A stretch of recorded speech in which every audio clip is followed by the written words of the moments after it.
Welcome to जुनून batch. Lecture number 20 में हम लोग आ गए और आज हम लोग सर्कुलर मोशन का पार्ट नंबर 3 पढ़ेंगे, जिसमें ओनली सेंट्रीपेटल फोर्स के बारे में पढ़ेंगे और इससे रिलेटेड जितनी भी क्वेश्चंस होंगे उसको हम लोग सॉल्व करेंगे। ठीक है, उम्मीद है बच्चों आप लोग अच्छे होंगे, आपकी पढ़ाई अच्छी चल रही होगी और उम्मीद है कि जैसे जैसे वक्त करीब आ रहा है 1 अगस्त आपका टारगेट डेट है, यहाँ तक आप लोगों को आपकी तैयारी पूरी कर लेनी होगी। ठीक है, चलिए हम लोग शुरू करते हैं सेंट्रीपेटल फोर्स। तो सेंट्रीपेटल फोर्स क्या होता है, तो इन शॉर्ट हम लोग समझते हैं। सेंट्रीपेटल फोर्स और साथ में ही सेंट्रीफ्यूगल फोर्स को भी समझेंगे, ठीक है। Centripetal force, centripetal Greek word है जिसका मीनिंग होता है सीकिंग ऑफ सेंटर। ठीक है, सेंट्रीफ्यूगल भी ग्रीक वर्ड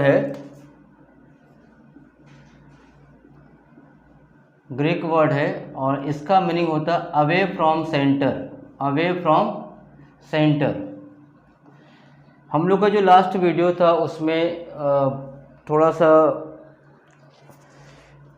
स्क्रीन साफ नहीं आया था, बीच बीच में कुछ एक्सपोजर का प्रॉब्लम था, तो इस वीडियो में उम्मीद नहीं होगा।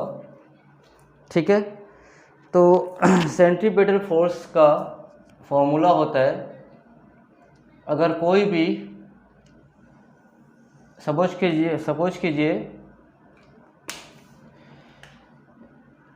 एक रोप में आप एक मास को सर्कुलर मोशन दीजिए, तो इसमें इस मास के ऊपर अंदर की तरफ एक फोर्स जनरेट होगा जिसको बोलते हैं हम लोग सेंट्रीपेटल फोर्स। सेकिंग ऑफ सेंटर मतलब टुवर्ड्स सेंटर बोल सकते हैं हम लोग। सेकिंग ऑफ सेंटर का मतलब टुवर्ड्स सेंटर बोल सकते हैं। ठीक है, तो इसका फॉर्मूला होता है, सेंट्रीपेटल फोर्स का फॉर्मूला होता है mv²/r या m⍵²r बोल सकते हैं। v equal to omega r होता है, तो यहाँ से आप लोग कन्वर्ट करके ओमेगा में इसका वैल्यू लिख सकते हैं। इसका डायरेक्शन होता है टुवर्ड्स सेंटर या बोल लीजिए same as direction of centripetal acceleration. ठीक है, देखिए इसका कोई भी सर्कुलर मोशन में एक बॉडी घूम रहा है तो सेंटर की तरफ, मास के ऊपर सेंटर की तरफ जो फोर्स लगेगा उसको बोलते हैं सेंट्रीपेटल फोर्स। इसका डायरेक्शन टुवर्ड्स सेंटर होगा और इसमें पॉइंट्स लिख लीजिए। It is responsible for circular motion, ये सर्कुलर मोशन के लिए रिस्पॉन्सिबल होता है। फिर it is a real force, इसको पॉज करके लिख लीजिए, मैं इसको मिटा रहा हूं।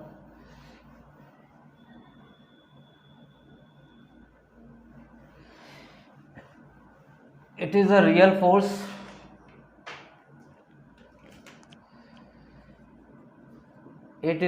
Real force valid in inertial frame को बहुत बार समझा चुका हूँ, जिसका एक्सेलरेशन जीरो, ऐसा फ्रेम जिसका एक्सेलरेशन जीरो हो उसको बोलते हैं हम लोग इनर्शियल फ्रेम। एक्सेलरेशन जीरो का मतलब क्या है? एक्सेलरेशन जीरो का मतलब है या तो रेस्ट पे हो बॉडी या तो यूनिफॉर्म वेलोसिटी के साथ हो। ठीक है। तो ये था सेंट्रीपिटल फोर्स का डायरेक्शन, सेंट्रीपिटल फोर्स के बारे में। इसको ऐसे भी डायरेक्शन को ऐसे ही बोला जाता है रेडियली इनवर्ड। रेडियली का मतलब क्या होता है? रेडियस की तरफ, इनवर्ड, ठीक है। अब दूसरा फोर्स है सेंट्रीफ्यूगल फोर्स। सेंट्रीफ्यूगल फोर्स का भी फॉर्मूला सेम होता है। सेंट्रीफ्यूगल फोर्स का भी फॉर्मूला सेम है, लेकिन लगता कैसे है देखिए। अगर एक रोप में आप एक मास को घुमा रहे हैं सर्कल में, तो इसके ऊपर, इस मास के ऊपर अंदर की तरफ लगेगा सेंट्रीपिटल फोर्स, ठीक है। और इसके ऊपर अभी सेंट्रीफ्यूगल फोर्स नहीं है, लेकिन जैसे ही हम लोग सेंट्रीफ्यूगल रोटेटिंग फ्रेम में लाएंगे, अब इसके ऊपर देखिए कोई मास और एक लग दिए छोटा सा, ये एम है, ये इसको स्मॉल एम बोलिए, कैपिटल एम, इसको स्मॉल एम। अभी जो स्मॉल एम का मास है ये रोटेटिंग फ्रेम के ऊपर है, तो इसके ऊपर बाहर की तरफ फोर्स लगेगा, इसके ऊपर बाहर की तरफ फोर्स लगेगा mv²/r। तो फॉर्मूला तो बिल्कुल सेम है सेंट्रीफ्यूगल का भी, mv²/r m⍵²r। इसमें आप माइनस साइन दिखा सकते हैं, सेंट्रीपिटल का उल्टा होता है। It is not valid in inertial frame, मतलब ये नॉन इनर्शियल फ्रेम वैलिड है। ये एक वर्चुअल फोर्स है, वर्चुअल फोर्स है, इसीलिए सेंट्रीपिटल फोर्स डज नॉट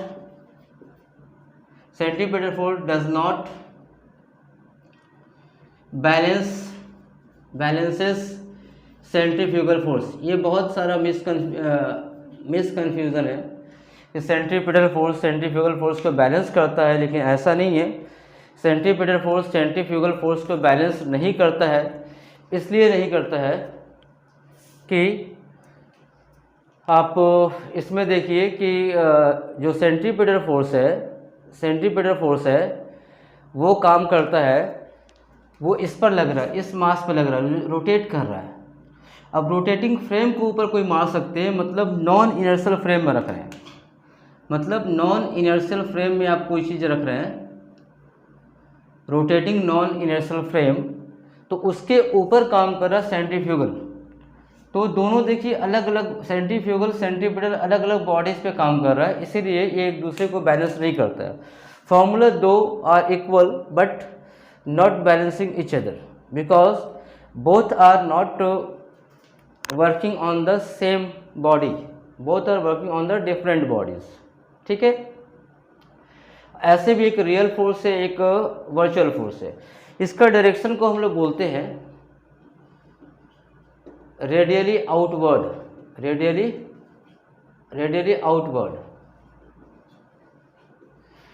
तो आपको जब भी सेंट्रीपिटल या सेंट्रीफ्यूगल से कोई क्वेश्चन करना होगा, तो सबसे पहले आपको ध्यान रखना है कि कहाँ पर सेंट्रीफ्यूगल काम कर सकता है और कहाँ पर सेंट्रीपिटल काम कर सकता है।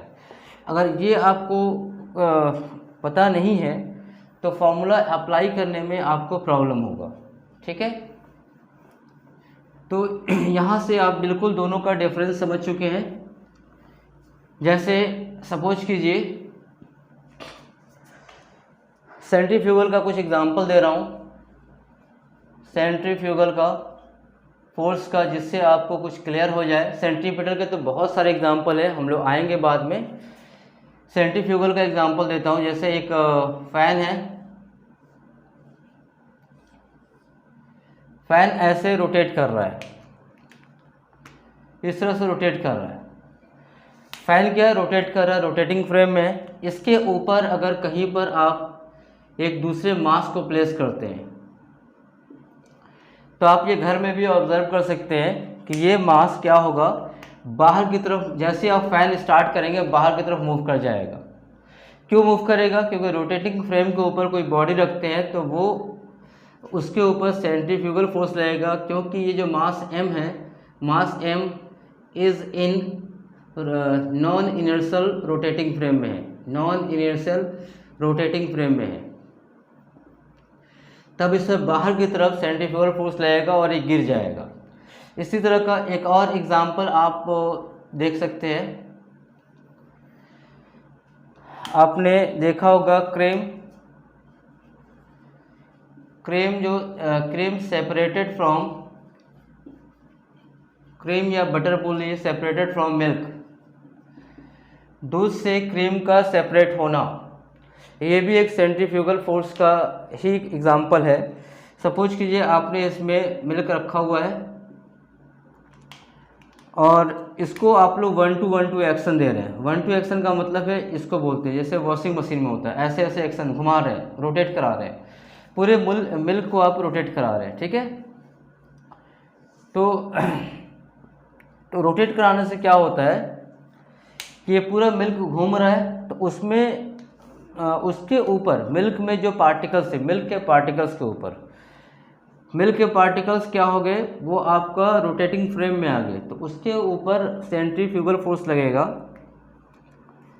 तो सपोज कर लिए सेंटीमीटर, ये सब मिल्क के पार्टिकल्स हैं, तो इसके ऊपर सेंट्रीफ्यूगल फोर्स लगेगा, तो वो बाहर की तरफ लगेगा, बाहर की तरफ लगेगा।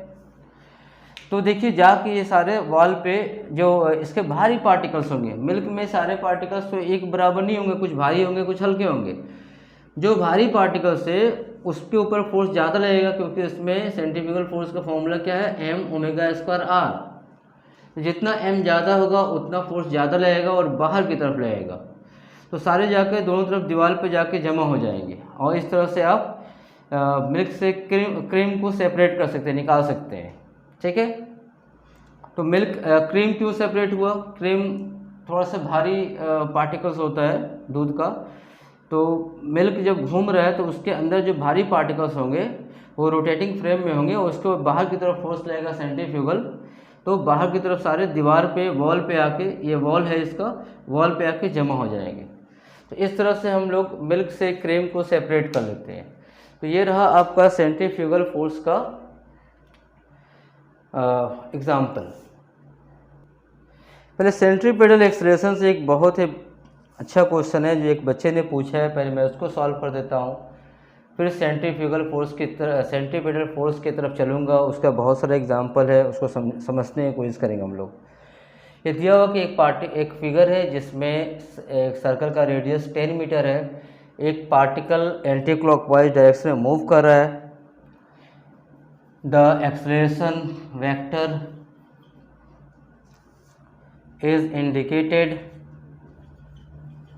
indicated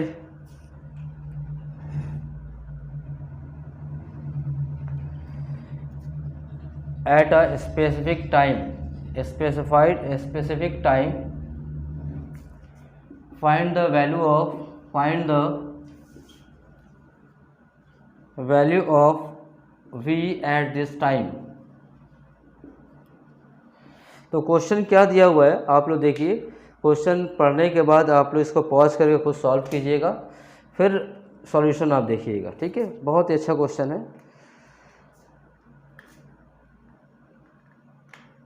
देखिए एक सर्कल दी गई है जिसमें ये पॉइंट दिया गया है, ये 10 मीटर का रेडियस है, यहाँ से वेलोसिटी की डायरेक्शन ये दी गई है और यहाँ पर एक्सेलरेशन को दिखाया गया है 50 मीटर पर सेकेंड स्क्वायर, और ये एंगल दिया हुआ 37 डिग्री। तो पूछ रहा है कि यहाँ पे वेलोसिटी कितनी होगी, ठीक है।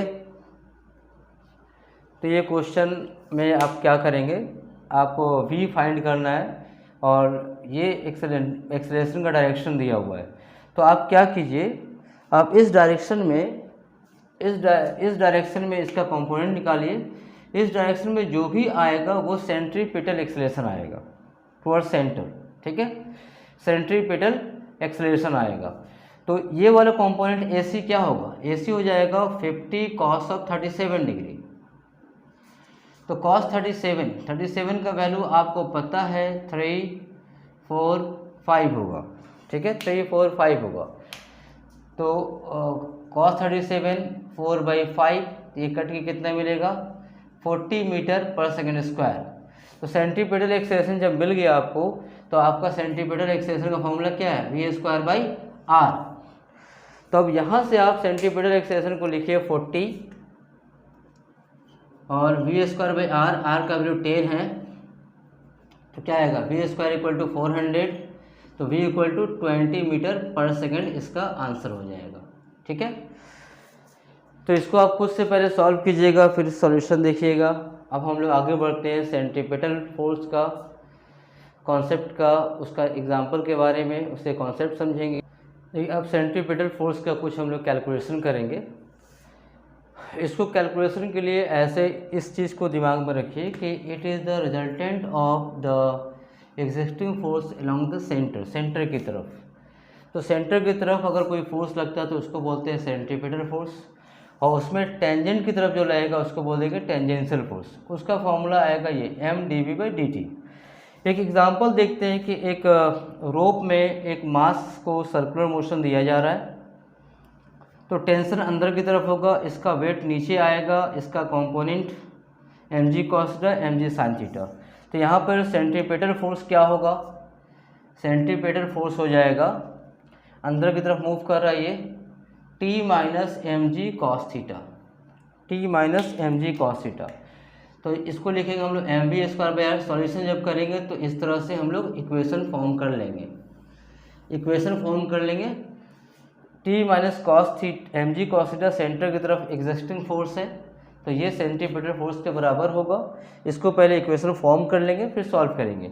इसकी ज़रूरत कम पड़ती है, फिर भी इसको हम लोग लिख सकते हैं। टेंजेंशियल फोर्स कितना होगा, मास टेंजेंशियल फोर्स होगा आपका दूसरा वाला होगा mg sin θ = mdv/dt। ये टेंजेंशियल फोर्स का इक्वेशन आ जाएगा। तो इसकी ज़रूरत बहुत कम लगती है, लेकिन इसकी ज़रूरत सेंटीपिटल फोर्स की ज़रूरत ज़्यादा होती है, ठीक है। ऐसे आप समझ लीजिए कि सेंटीपिटल फोर्स का मतलब है ये उधार की ज़िंदगी जीता है। अब इसका मतलब क्या है, उधार की ज़िंदगी जीना मतलब क्या है, इसको सही समझ लेते हैं। कोई भी पार्टिकल सर्कुलर मोशन में मूव कर रहा है, कोई भी पार्टिकल होगा, किसी भी रीजन से हो, तो उस वक्त आके ये बोलेगा कि ये मैं हूँ। जैसे सपोज कीजिए एक पॉजिटिव न्यूक्लियस में क्या होता है, पॉजिटिव की तरह चारों तरफ इलेक्ट्रॉन मूव करता है, तो मूव कौन करा रहा है, मूव करा रहा है इलेक्ट्रोस्टैटिक्स फोर्स। तो here centripetal force is equal to electrostatics force,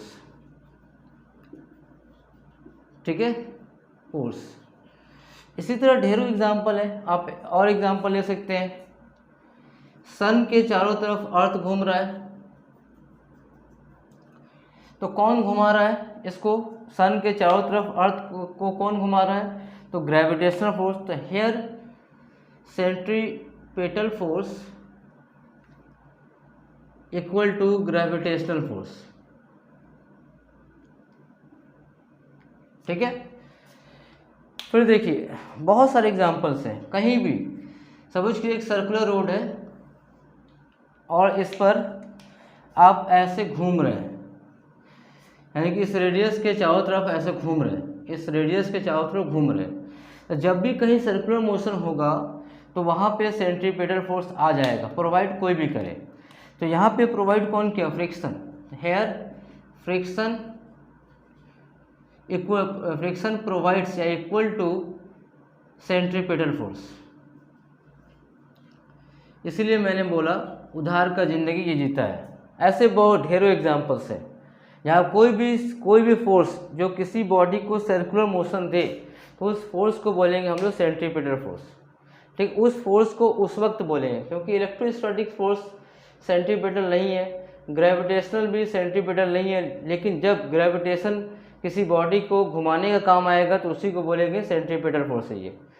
electrostatics भी नहीं है, लेकिन जब ये किसी बॉडी को घुमा रहा है तो हमको बोलते हैं सेंट्रीपिटल फोर्स। फ्रिक्शन भी सेंट्रीपिटल फोर्स नहीं है, लेकिन जब किसी बॉडी को घुमा रहा है तो उसको बोलेंगे सेंट्रीपिटल फोर्स। इसलिए मैं बोला उधार का ज़िंदगी। जैसे बहुत सारे बच्चे आप देखे होंगे, एक बच्चा अगर टॉप कर गया तो हर एक कोचिंग वाले उधार मांगना शुरू कर देते हैं। सभी लोग क्या बोलते हैं, ये मेरे कोचिंग का बच्चा है, ठीक है। तो वैसे ही यहाँ पर है, कोई भी अगर फोर्स जो सर्कुलर मोशन दे दे उसको हम लोग बोलते हैं सेंट्रीपिटल फोर्स, ठीक है। तो उम्मीद है आपको सेंट्रीपिटल फोर्स और सेंट्रीफ्यूगल फोर्स का कॉन्सेप्ट क्लियर हो गया। तब हम लोग इसके ऊपर आए हुए न्यूमेरिकल्स को बनाते हैं। देखिए आपके सामने एक एग्जांपल है। इस क्वेश्चन में क्या बोला जा रहा है, इसमें बोला जाए कि नॉर्मल रिएक्शन, 3 नॉर्मल रिएक्शन है, जिसका क्वेश्चन ये होगा कि कंपेयर Na, Nb, Nc, कौन छोटा है कौन बड़ा है, ठीक है। तो हम लोग क्या करेंगे, ये यहाँ पे देखिए सर्कल ऐसे बन रहा है, तो यहाँ पर आपको सेंट्रीपिटल फोर्स मिलेगा क्योंकि रेडियस इधर है, सेंटर यहाँ बन रहा है, तो mg ज़्यादा होगा, यहाँ पर Na कम होगा। तो इस केस में क्या होगा, mg minus Na equal to mv²/r। तो Na का वैल्यू क्या हो जाएगा, mg माइनस mv²/r। स्पीड हर जगह बॉडी का सेम है, सेम स्पीड से जा रहा है, ठीक है। तो Na हम लोग को इतना मिला। Nb देखते हैं, Nb में सर्कल कैसे बना, देखिए कर्व ऐसे बन रहा है, मतलब इधर का यहाँ से सेंटर है। तो यहाँ इस केस में Nb माइनस, इस केस में सेंट्रीपिटल फोर्स कितना होगा, Nb minus mg equal to mv²/r। तो सपोज करते हैं कि दोनों जगह जो r बन रहा है वो सेम है, ठीक है। तो Nb यहाँ पे कितना होगा, mg प्लस mv²/r यहाँ पे हो जाएगा। और Nc या फ्लैट सरफेस है तो Nc इक्वल टू mg हो जाएगा। तो तीनों जगह देखिए आप, तीनों जगह से आपको समझ में आ जाएगा कि सबसे बड़ा होगा नॉर्मल रिएक्शन Nb, उसके बाद होगा Nc और उसके बाद होगा Na, ठीक है। ओके, चलिए दूसरे क्वेश्चन की तरफ बढ़ते हैं हम लोग। देखिए इस क्वेश्चन में बोला जा रहा है कि एक एक्सिस के चारों तरफ एक रोप में एक मास को बांध के घुमाया जा रहा है, उसका एंगुलर वेलोसिटी होगा 2 रेडियन पर सेकेंड। तो पूछा जा रहा है कि इस रोप में फाइंड टेंशन कितना होगा, ठीक है। तो टेंशन तो अंदर की तरफ होगा, टेंशन का मतलब टाइटनेस। जो कोई चीज़ आप बांध के घुमाइए, जब तक वो टाइट नहीं होता तो घूमेगा नहीं। तो यहाँ पर टेंशन कैसे निकालेंगे हम लोग, क्योंकि ये यहाँ पे सर्कुलर मोशन कर रहा है, इसीलिए टेंशन यहाँ पे centripetal force provides by tension. यहाँ पर लिखना होगा हेयर सेंट्रीपिटल फोर्स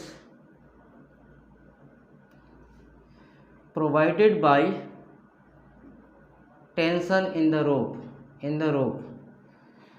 अगर आप सोच के देखिए, अगर आप रस्सी टाइट नहीं होगी तो घूम नहीं पाएगा, तो टाइटनेस का मतलब टेंशन, तो टेंशन के वजह से ये घूम पा रहा है।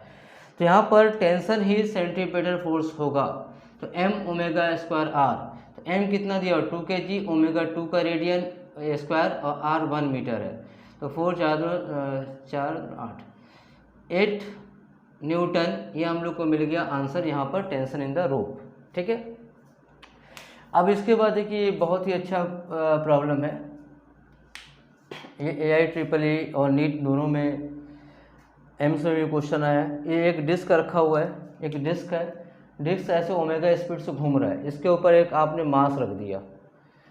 तो इस मास के ऊपर जब ये घूमेगा डिस्क, तो इस मास के ऊपर जब एग्ज़ाम में क्वेश्चन आया तो वो चीटी दिया था, मैं एक मास रख दिया m, ये ऐसे घूमेगा तो इस मास के ऊपर बाहर की तरफ क्या सेंट्रीफ्यूगल फोर्स लगेगा। क्वेश्चन को ठीक समझिए, एक डिस्क है, समझिए CD है, CD के ऊपर एक आपने मास को रख दिया, ये CD है, ये हाथ से CD है, इसके ऊपर ये घूम रहा है सर्कुलर मोशन में, इसके ऊपर एक मास रख दिया, तो इसको बाहर की तरफ सेंट्रीफ्यूगल फोर्स लगेगा। तो बोल रहे कि सेंट्रीफ्यूगल फोर्स अगर लगेगा तो ये तो गिर जाएगा। तो इसको बोल रहा है कि इसको गिराना नहीं है, डू नॉट स्लिप अवे, इसको गिराना नहीं है, तो ओमेगा हम लोग कितना मैनेज कर सकते हैं, ओमेगा मिनिमम कितना रख सकते हैं। ठीक है, तो यहाँ पर सॉल्व करते हैं। Particle do not slip away कब होगा ये, जब अंदर की तरफ कौन बचाएगा। अब आपको सोचना होगा सेंट्रीफ्यूगल फोर्स बाहर लग रहा है, तो अंदर की तरफ कौन सा फोर्स लग रहा है जो इसको बचा रहा है। तो अंदर की तरफ फ्रिक्शन के वजह से ये बच रहा है। अगर बिल्कुल स्मूथ होगा तो ये बाहर निकल जाएगा, तो फ्रिक्शन जो होगा वो बचाएगा। तो here friction must be greater than equal to centrifugal force. ठीक है, फ्रिक्शन हमेशा सेंट्रीफ्यूगल फोर्स के बराबर होता है। तो फ्रिक्शन का फॉर्मूला क्या होता है, mu into N greater than equal to centrifugal force M omega square R. तो एन यहाँ पे क्या आएगा, नॉर्मल रिएक्शन, एम जी नीचे काम करेगा और इसका नॉर्मल रिएक्शन ऊपर की तरफ काम करेगा, फ्रिक्शन अंदर की तरफ काम करेगा। यहाँ पर ये सेंट्रीपेटल फोर्स का क्वेश्चन है और ये सेंट्रीफ्यूगल का, तो पास पास में मैं दोनों को दिखाया ताकि समझ में अच्छे से आए। M G M omega square R, M M cancel out हो गया, omega mu G by R greater equal to omega square मिला। तो इसके बाद आप लिख सकते हैं, इसके बाद का स्टेप लिख सकते हैं कि omega less than equal to mu G by R, यानी कि ओमेगा रूट ओवर। ठीक है, ये आप जब इसको साइड चेंज करते हैं तो साइन ऑफ इनइक्वालिटी चेंज हो जाती है। आपको पता है इसका रीज़न, अगर 3 2 से बड़ा है तो 2 3 से छोटा होगा, ऐसा आप लिख सकते हैं। ठीक है, उसी तरह मैं लिख दिया यहाँ पर। तो ओमेगा का वैल्यू इतना होना चाहिए या इससे छोटा होना चाहिए, इतना या इससे छोटा होना चाहिए, यानी कि ओमेगा मैक्स हम लोग लिख सकते हैं mu G by R root over. ये हमारा आंसर आएगा। चलिए समय, I hope that you understand this question. हम लोग दूसरे क्वेश्चन की तरफ चलते हैं। देखिए आपके सामने और ये 2 क्वेश्चन हैं। ये वाला क्वेश्चन है वेल ऑफ डेथ, मतलब मौत का कुआं। पहले सर्कस में आपको ये देखने को मिलता था कि एक कुआं टाइप का बना हुआ है, उसमें जो राइडर होते हैं बाइक पर या कार पर ऐसे गोल गोल मूव करते हैं। तो कैसे पॉसिबल है वो देखना हम लोग को। तो यहाँ पर mg इसका नीचे लग रहा है और इसमें जो फ्रिक्शन ऊपर लगेगा, फ्रिक्शन तो हमेशा सरफेस पे लगता है, और ये हो गया आपका नॉर्मल रिएक्शन। ठीक है, तो इसमें क्वेश्चन आता है for safe ride. Safe ride के लिए क्या इंपॉर्टेंट है, तो सेफ राइड के लिए क्या है, ये जो राइडर है इसका वेट के वजह से नीचे गिरेगा, तो इसको बचाया कौन, फ्रिक्शन। तो सेफ राइड के लिए friction must be greater than equal to mu G M G होना चाहिए, और एम जी को लिख सकते हैं हम लोग mu into N greater than equal to M G. अब एन का वैल्यू यहाँ कितना होगा, तो आप समझिए यहाँ पर here normal reaction provides centripetal force, centripetal force. ठीक है, तो आगे से इसलिए यहाँ क्या होगा, n equal to M V square by R होगा। अगर v स्पीड से जा रहा तो ओमेगा भी ले सकते हैं हम। तो म्यू इंटू एन के जगह पे M V square by R greater equal to M G, M M cancel out हो गया। हम लोग को v निकालना है तो v स्क्वायर हो जाएगा जी आर बाई म्यू, तो v greater than equal to root over G R by mu.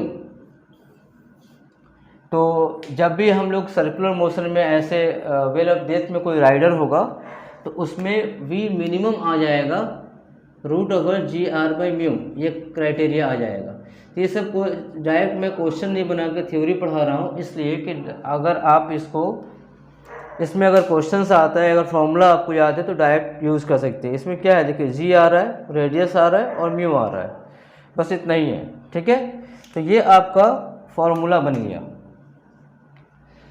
फिर इसके ऊपर इसके बाद नेक्स्ट क्वेश्चन में जाते हैं। अगर एक कर्व रोड है, उस पर कोई साइकिल या कोई कार ऐसे घूम रहा है, तो यहाँ पर यहाँ भी सेफ राइड के लिए इसकी v की मैक्सिमम वेलोसिटी कितनी होगी ये पूछा जाता है। For safe ride v max कितना होगा, आप देखे होंगे कहीं रोड पे चलते हुए कि कहीं पे अगर घुमाव है, सर्कुलर रोड है, तो वहाँ पे मैक्सिमम स्पीड लिमिट लिखी होती है। तो यहाँ पर ये ऐसे घूम रहा है, तो इसको सेंट्रीपेटल फोर्स कौन दे रहा है, ये आपको समझने की बात है। Here centripetal force provided by friction. इसको मैं पहले भी समझा चुका है, इसलिए डायरेक्ट मैं यहाँ पे सॉल्व कर रहा हूँ। तो friction greater than equal to क्या आ जाएगा, यहाँ पर फ्रिक्शन प्रोवाइड कर रहा है, तो हम लोग यहाँ पर लिख सकते हैं friction greater than equal to mv square by R, यानी कि ये आना चाहिए, friction greater equal to mv square by R. तो फ्रिक्शन को लिखेंगे mu into N greater equal to mv square by R. तो n का वैल्यू कितना होगा, अगर हम इसको n ले लें तो नीचे आ जाएगा mg। तो n के जगह अगर हम लोग mg को पुट कर दें, mg को, तो मिलेगा आपका mv square by R, mm cancel out हो जाएगा, ठीक है। तो v यहाँ से निकल जाएगा, इस साइड लिखता हूँ, v निकल जाएगा mu G R greater than equal to V square, इसलिए लिख सकते हो V square v equal to root over mu G R. तो मैक्सिमम वेलोसिटी कितना मिला आपको, mu G R root over मिला। वेलोसिटी आप इतना रख सकते हैं या इससे कम, तो यहाँ पे मैक्स आएगी, ठीक है। ओके, चलिए नेक्स्ट कॉन्सेप्ट की तरफ चलते हैं। देखिए अब आपके सामने दो क्वेश्चन और आ गया। इसमें देखिए एक स्प्रिंग दी गई है, इसमें स्प्रिंग के एक एंड में मास m है और उसको रोटेट कराया जा रहा है। तो स्प्रिंग के साथ बांध कर रोटेट कराएंगे तो स्प्रिंग का इलोंगेशन होगा। तो आप लेट कर लिए, let elongation in the spring is x, elongation x होगा। जैसे ही स्प्रिंग का इलोंगेशन होगा तो उसमें स्प्रिंग फोर्स आएगा। स्प्रिंग फोर्स का फॉर्मूला आप लोग जानते होंगे, kx के बराबर होगा। तो यहाँ पर हम लोग देखेंगे here centripetal force is provided by spring force, spring force, ठीक है। स्प्रिंग फोर्स जिसको सेंट्रीपेटल फोर्स दे रहा है, तो क्या होगा, थोड़ा सा मिटाना पड़ेगा ऊपर में, आप लोग नोट कर लें और पहले पॉज करके इसको बना के देखिए आपका आंसर कितना आता है।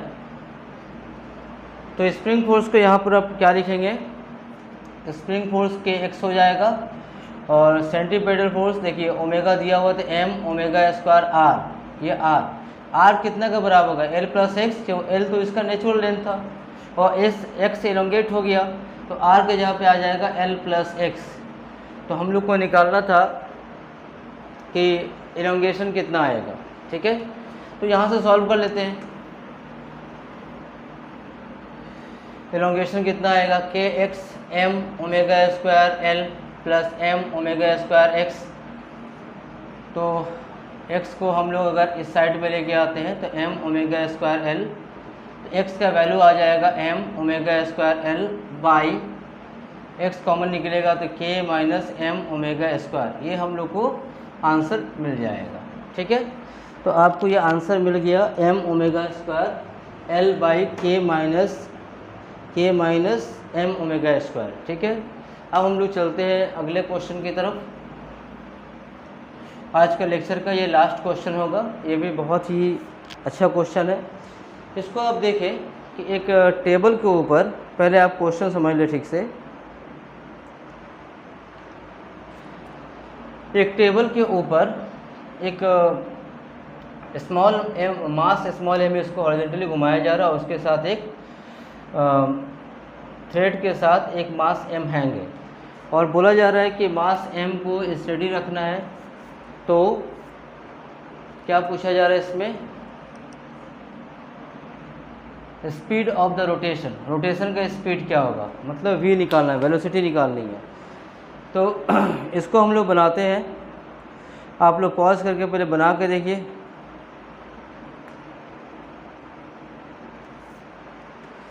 मास को स्टडी रखना है तो क्या करेंगे हम लोग, लेट कर लीजिए कि दोनों स्ट्रिंग में टेंशन कितना है, टेंशन T है, ठीक है। तो यहाँ पर टेंशन का वैल्यू कितना है, यहाँ पर mg के बराबर है और यहाँ पर यही टेंशन दे रहा है, here tension T is tension provided centripetal force. तो टेंशन का वैल्यू कितना होगा, m v²/r। इक्वेशन नंबर 2, ये दोनों टेंशन एक ही रोप का है तो इसका टेंशन कितना हो, दोनों का अगर हम इक्वल कर लें फ्रॉम 1 and 2 तो mv²/r इक्वल टू मिल जाएगा mg, ठीक है। तो v का वैल्यू कितना मिलेगा, v² मिल जाएगा mgr/m, mgr/m। तो v हो जाएगा mgr/m √ओवर। तो ऑप्शन नंबर बी हमारा सही होगा, ऑप्शन नंबर बी, ठीक है। तो सेंट्रीपेटल फोर्स से रिलेटेड ये क्वेश्चंस थे, उम्मीद है आपको समझ में आएगा और इतने क्वेश्चन का प्रैक्टिस कर लीजिए, नीट के लिए काफ़ी है, ठीक है। Thank you for watching.